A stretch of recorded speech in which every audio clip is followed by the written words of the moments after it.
Bonjour les amis. Le livre d'aujourd'hui s'intitule Heidi, un autre classique aimé par tous. Suivez avec moi.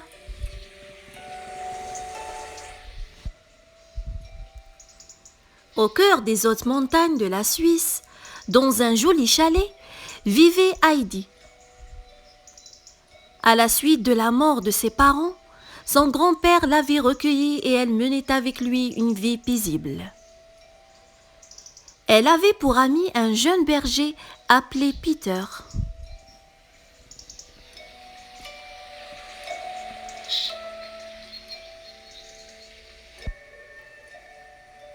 Tous les jours, Heidi accompagnait Peter lorsqu'il allait faire paître ses chèvres. « Comme j'aime les montagnes !» s'exclamait souvent la fillette. Elle cueillait aussi des fleurs alpines pour en faire de jolis bouquets qui égayaient le chalet de grand-père. « Heidi, tu remplis ma vie de soleil !» lui disait-il.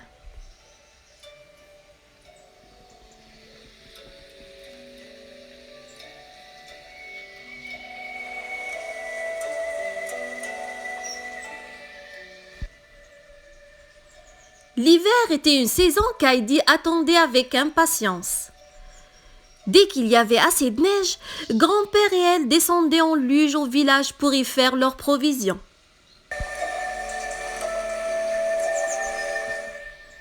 Plus vite, grand-papa, plus vite! Ils glissaient à toute allure et faisaient peur aux lapins qui fuyaient en entendant leurs éclats de rire.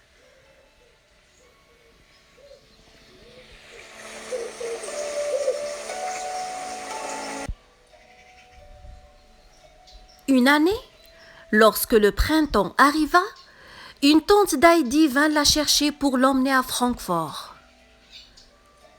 Elle allait tenir compagnie à une fillette qui passait ses journées dans un fauteuil roulant. Heidi était très triste de devoir quitter son grand-père Peter et les montagnes. Elle leur fit longtemps au revoir de la main.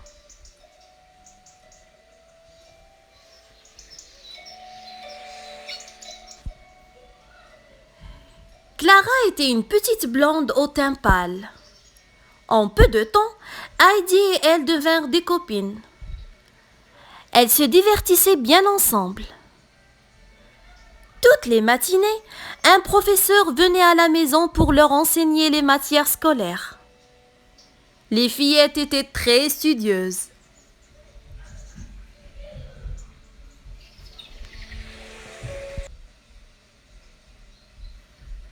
Parfois, l'après-midi, Heidi allait marcher dans les rues de la ville et se rendait toujours à l'église.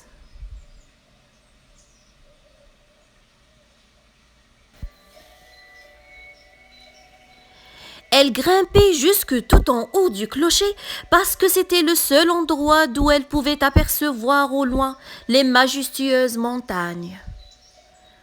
« Comme vous me manquez !» soupirait-elle.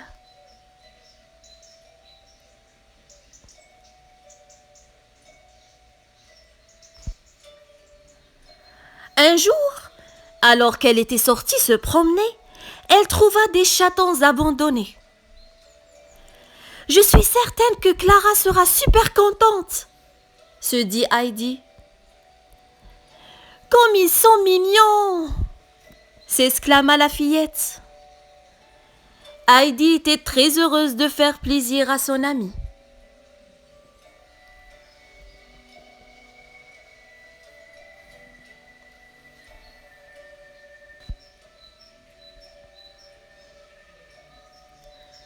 Leur professeur, par contre, était loin d'être enchanté par les chatons turbulents qui empêchaient les filles de suivre la leçon.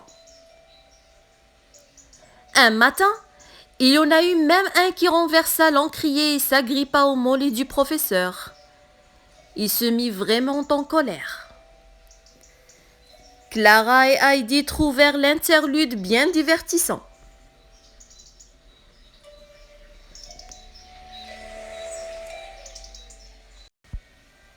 Lorsque vint l'été, Heidi eut la permission de retourner chez son grand-père.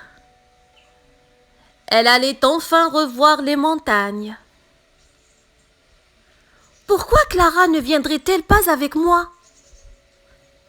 Sa famille conclut que l'air frais lui ferait sans doute du bien. Ma petite Heidi, lui dit son grand-père en la serrant dans ses bras, tout ému.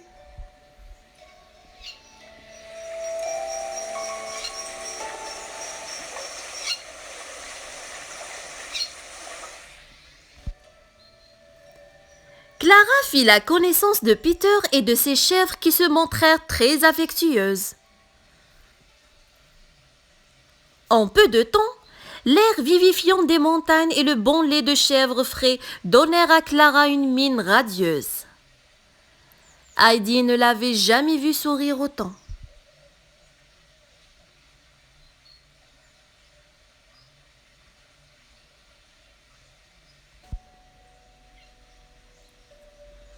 Un matin, alors que Peter venait rendre visite à ses amis, il s'appuya sur le fauteuil roulant et lui fit malencontreusement dévaler la pente. Il n'eut pas le temps de le retenir, et le fauteuil alla se briser contre de grosses pierres. Comment Clara allait-elle faire maintenant?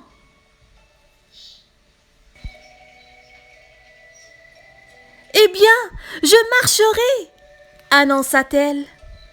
Et avec l'aide d'Heidi et de Peter, elle se leva et fit quelques pas juste au moment où son père arrivait au sommet.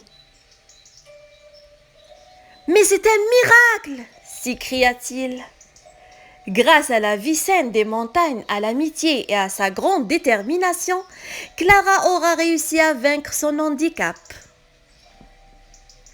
Et la voilà qui marche maintenant. Si vous avez aimé cette histoire, likez la vidéo et suivez la prochaine.